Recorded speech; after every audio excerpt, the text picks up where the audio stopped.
Alright, so in this video, I'm just going to give you guys a few things to keep in mind for those who are thinking about visiting Peru. Or maybe you want to come here and live and be an expat for a few months. So I'm going to try to help you out.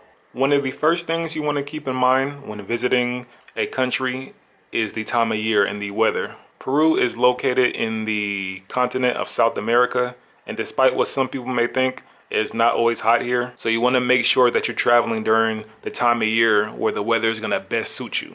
Now, getting back to Lima, this place is considered the second largest city built over a desert. The first, I believe, is Cairo in Egypt. So because of that, you're not going to get a lot of rain. Every now and then you may have a little drizzle in the morning, especially during the winter months. But for the most part, the downpours, you're not going to see it here. Also, Lima is located on the coast, so it does get humid here from time to time. There are two distinct seasons, summer and winter. Summer months go from around December to May-ish. And then the winter months start from around June to November. This is why in another video, I basically said if you're planning a trip to Lima and you want great weather, the first half of the year, you pretty much can't go wrong. Another thing you want to keep in mind is that the majority of accommodations in Peru are not going to have a heater or an air conditioner. Obviously, if you're staying in a place that caters towards foreigners and tourists, maybe a hotel, or you're paying a little bit more for an Airbnb where the host has those things installed, sure.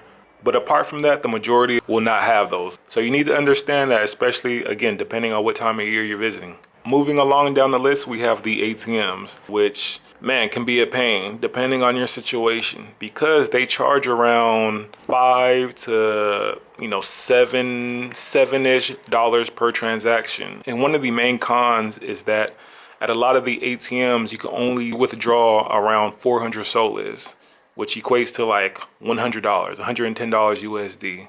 So you can imagine that these fees will start to add up over time. Hopefully you have a travel card, one of the debit cards that reimburses you for, ATM fees and things of that nature.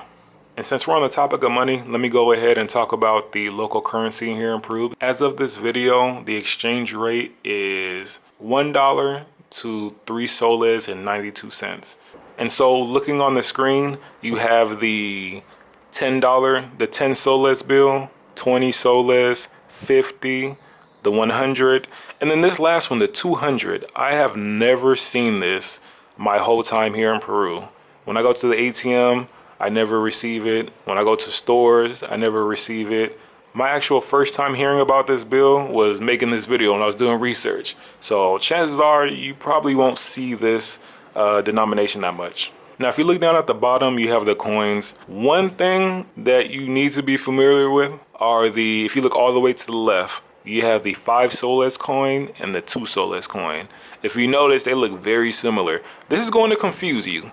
The major difference is the size. The 5 soles is going to be a little larger. And there have been multiple times where I thought somebody was trying to shortchange me. Because usually when you think of coins, you think of cents, 20 cents, the 10 cents, 5 cents. Rarely do you see larger denomination coins. In the US, you're not going to have a $5 coin. You're not going to see a 5 euro coin. So sometimes that can confuse you when you're getting change back. If you're supposed to get 10 soles, instead of getting a bill, you get 2 coins, you're going to feel a certain type of way. But once you stay here longer, you'll become familiar with the local currency.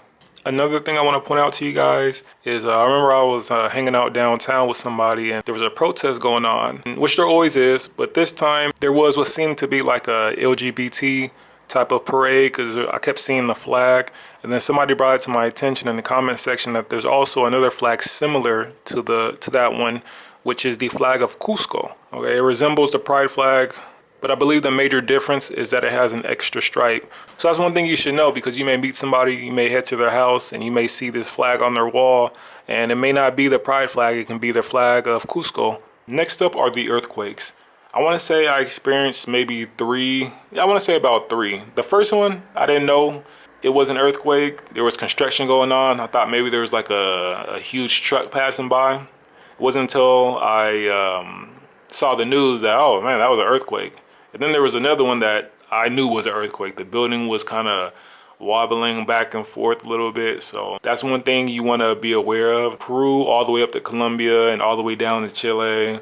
This whole region is common for earthquakes. And the last thing on the list, real quick, is the electricity and the outlets here. So if you're coming from the US or Canada, I believe the supply voltage is 120, whereas here in Peru, it's 220. If you have a, like a modern laptop or cell phone, chances are these devices are dual voltage, so they should work here with no problems. However, if you have, you bring some clippers, like, whatever little devices you have, you want to be careful. Make sure it can handle a 220 voltage, or if it's a dual voltage device, so you don't fry your things. And as far as the outlets, they pretty much, all my chargers work here from the States, so you should be just fine. You should always at least travel with one universal travel adapter where you can plug it in on any continent, Europe, Africa, Asia. But that's about it, man. Just wanted to share with you guys some things to keep in mind and things you should know before traveling here to Peru, specifically Lima, the capital. I hope this video has helped some of you guys, and I'll catch you guys in the next one. Deuces.